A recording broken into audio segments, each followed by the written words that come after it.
अज पुण उत्तर पार ॾे ककर कयाई मुंदाए तन मीहन जी रुत न रोकियाई पलर पलटियाई सांगिन घणा सुख थिया। वज़ाहती नोट हिन बैत जी पहिरीं मिसरा जो पहिरियों पद लतीफ़ साईं ॿियनि बैतनि में पिणु वरजायो आहे। बैत जी पहिरीं मिसर हिन रीत आहे। अॼु पुण उत्तर पार ॾे ककर कयाई। ॿियनि बैतनि जूं मिसरूं ऐं वरजायल पद। अॼु पुण उत्तर पार ॾे ककरियूं कारियूं।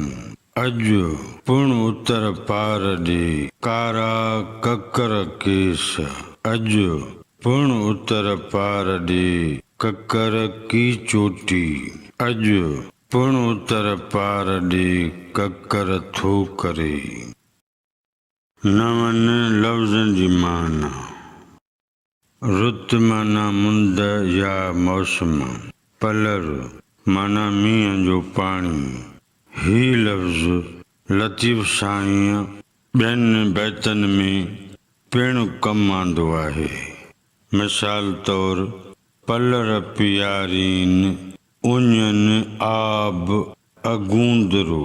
उञा लख लतीफ़ चए पलर पियारे। पलटियाई माना वहायाई होतियाई। सांगिन माना सांग वारनि परदेसिन या मारू माण्हू। बैत जे मिसरनि जी सादी सम्झाणी। अॼु पुण उत्तर पार ॾे ककर कयाई। अॼु उत्तर जे तरफ़ ॾे ककर कया अथाई। मुंदाए तन मींहनि जी रुत न रोकियाई। जेके मींहं मुंद मुताबिक़ वसंदा आहिनि तन जी रुत वारी रीत न मटी अथाई। पलर पलटियाई सांगिन घणा सुख थिया। पलर जो पाणी अहिड़ो ओतियो अथाई जो हाणे सांगिन जे लाइ सुख थींदा। बैत जो मजमूई मतिलबु ऐं मफ़हूम।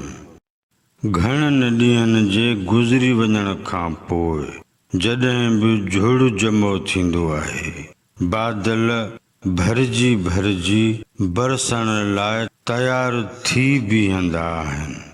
कुल ककर ककोर कारूंभार करे ईंदा आहिनि त तसायल उञायल तन मन तमामु घणो ख़ुशि थींदा आहिनि। वॾी ख़ुशी ऐं ख़ुशनूदीअ सां इहो चयो वेंदो आहे या ॿुधो वेंदो आहे त अॼु उत्तर जे तरफ़ खां ककर कया अथाई। जीअं भेटाईअ बैत में बयानु कयो आहे। अॼु पुण उत्तर पार ॾे ककर कयाई। मुंदाए तन मींहनि जी रुत न रोकियाई। पलर पलटियाई सांगिन घणा सुख थिया। उत्तर जो अहिड़ो तरफ़ आहे जो उन तरफ़ खां हमेशह बादल भरिजी ईंदा आहिनि। सारंग जो सावण सां सबंध हूंदो आहे।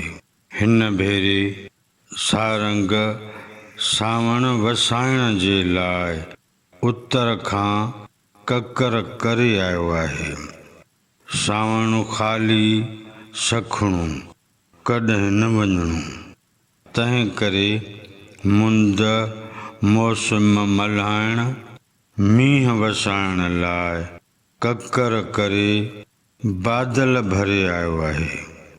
मींहुं वसंदो पाणी ई पाणी पलटींदो।